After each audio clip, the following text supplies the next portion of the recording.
Good morning. Good morning. Here we are for the Thursday. Oh, I can never remember what day it is. The Thursday Marriage Reset Facebook Live. I think that maybe I'll be able to know better what the days of the week are once I am out and back in my life. Being at home, I think one day sort of rolls into the other. But I'm very happy to be here with you today.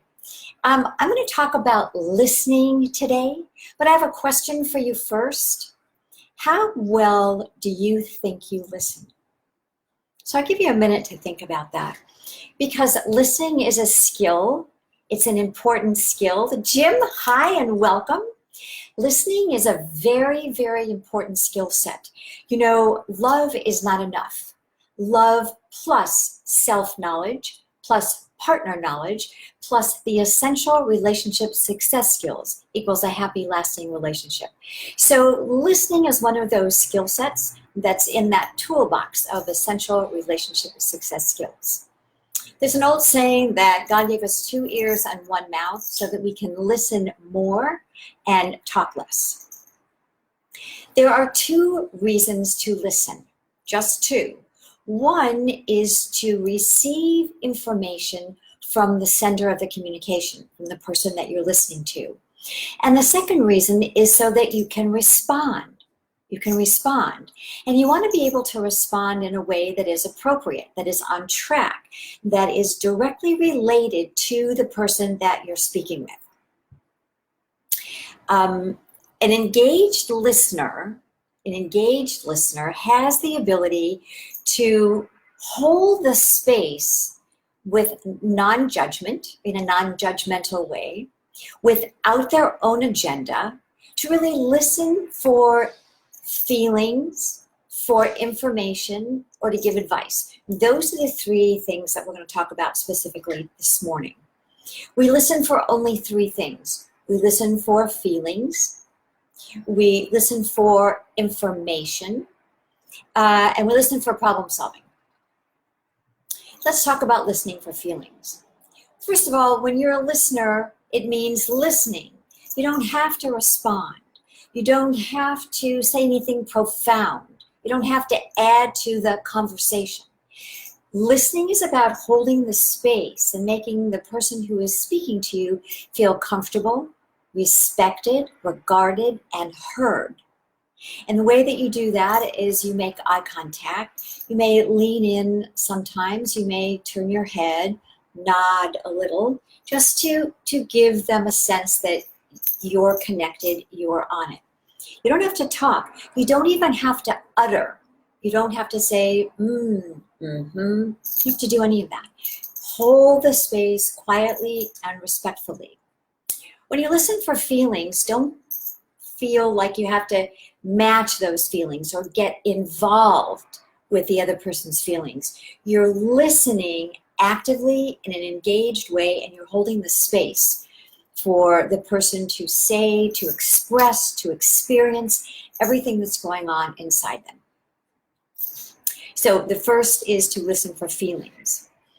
When you listen empathically, you're listening to words, values, beliefs, attitudes. You're listening for what's right, what happened that really is a good match, is a good fit, that's exciting for the person. You're listening for what's wrong, what happened that could be upsetting.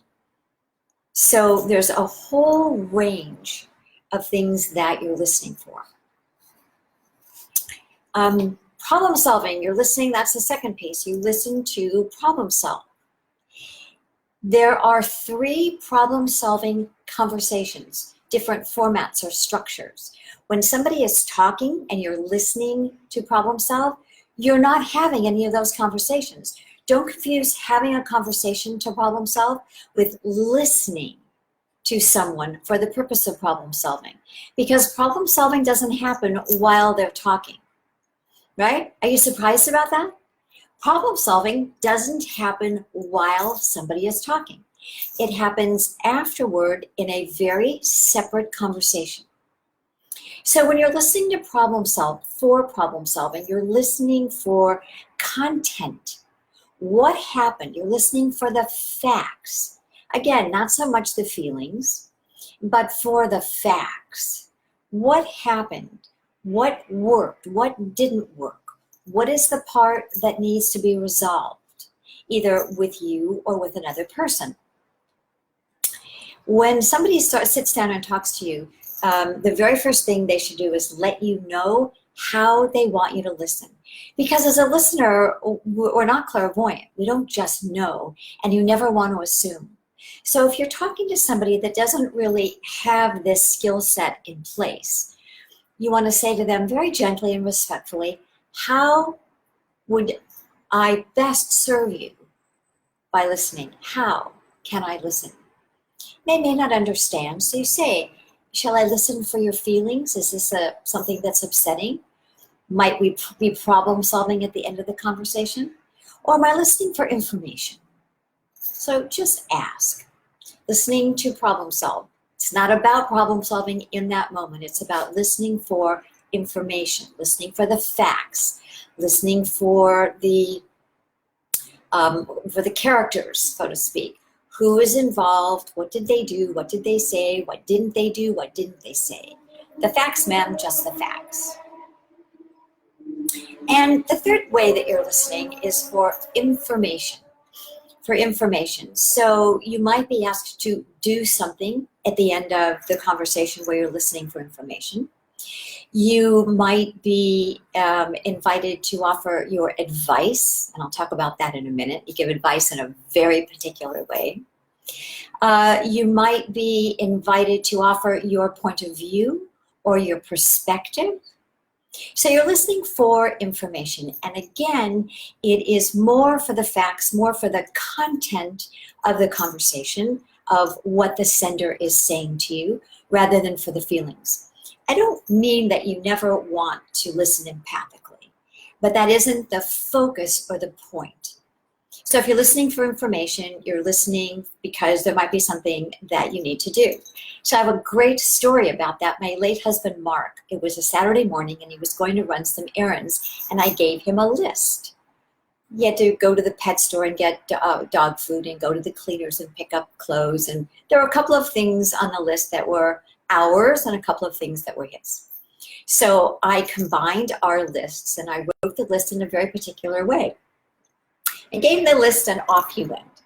He came back about 2.5 hours later, so frustrated and sputtering that by the time he got to the cleaners, they were closed. And by the time he got to the dog food store, they were closed. And he was so frustrated that so little got done on his list.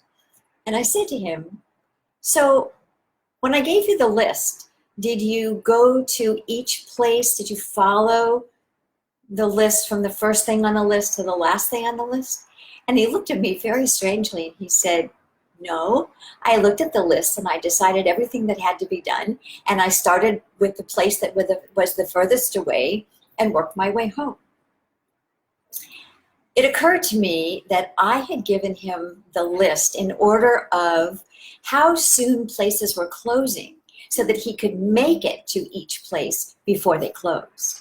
But I didn't tell him that. I made some assumptions. Very important lesson. If you're listening to somebody for information, be sure that you get all the information. And if you are a person giving information, make sure that you get all the information. Giving advice. When you give advice, people really want to know about you. They don't want to know what you think. It's not pontificating. Right? It's not from your head.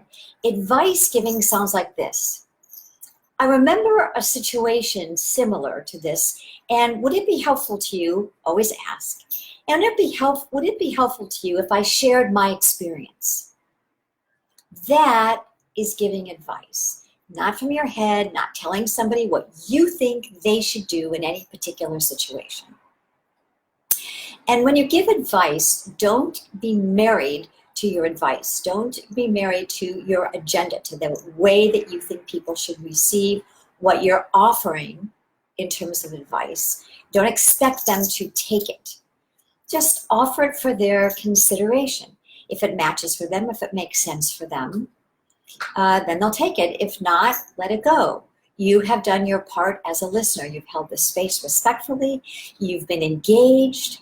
And if you're asked for advice, you offer from your own experience. Or you might say, I haven't experienced that exact thing myself, but I know someone who did, and would it be helpful if I shared with you their experience?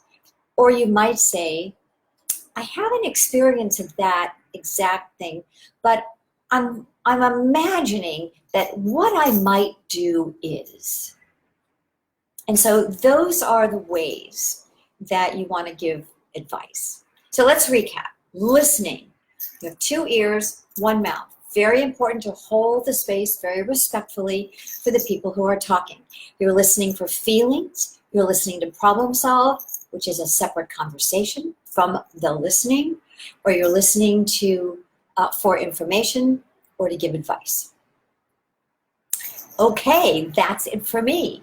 If you are watching this on the replay, please let me know what was helpful. Is anything new here? Let me know in the feed if anything was new. Did anything land particularly well? What do you think you might try next time somebody wants you to listen? So remember to stay safe, stay well, be brave. These are new times. We are looking and exploring and experimenting with what's new next. So until next week, have a wonderful rest of your day. Bye-bye for now.